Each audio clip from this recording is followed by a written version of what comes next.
ইসরায়েলের প্রধানমন্ত্রী বেনিয়ামিন নেতানিয়াহুর বেফাঁস মন্তব্যে চটেছে মধ্যপ্রাচ্যের প্রভাবশালী দেশ কাতার। মধ্যস্থতাকারী হিসেবে আন্তর্জাতিকভাবে কাতার, সৌদি আরব এবং তুরস্কের গ্রহণযোগ্যতা অনেক বেশি। চলতি বছরের জানুয়ারি মাসে গাজায় যুদ্ধবিরতি কার্যকরে কাতার ও মিশর গুরুত্বপূর্ণ ভূমিকা পালন করেছে। এবার কাতারকে উদ্দেশ্য করে নেতানিয়াহু বলেছেন, যুদ্ধবিরতি আলোচনায় উভয় পক্ষের সঙ্গে খেলা বন্ধ করা উচিত। নেতানিয়াহুর এমন মন্তব্য প্রত্যাখ্যান করেছে কাতার। এ বিষয়ে কাতারের পররাষ্ট্র মন্ত্রণালয়ের মুখপাত্র মাজেদ আল আনসারি বলেন, কাতার নেতানিয়াহুর উস্কানিমূলক বক্তব্য দৃঢ়ভাবে প্রত্যাখ্যান করছে। এ ধরনের বক্তব্য রাজনৈতিক ও নৈতিক দায়িত্বের ন্যূনতম মানদণ্ড পূরণ করে না। এদিকে ইসরায়েলি প্রধানমন্ত্রী বেনিয়ামিন নেতানিয়াহুকে নিজেদের আকাশসীমায় ঢুকতে দেয়নি তুরস্ক।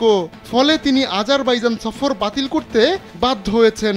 ওয়াল্লা নিউজ জানিয়েছে, তুরস্ক নেতানিয়াহুর বিমান উঠতে না দেওয়ার সিদ্ধান্ত জানানোর পর গ্রিস ও বুলগেরিয়া হয়ে নেতানিয়াহু আজারবাইজান যাওয়ার পরিকল্পনা করেছিলেন, কিন্তু পরবর্তীতে এই পরিকল্পনা বাদ দেওয়া হয়।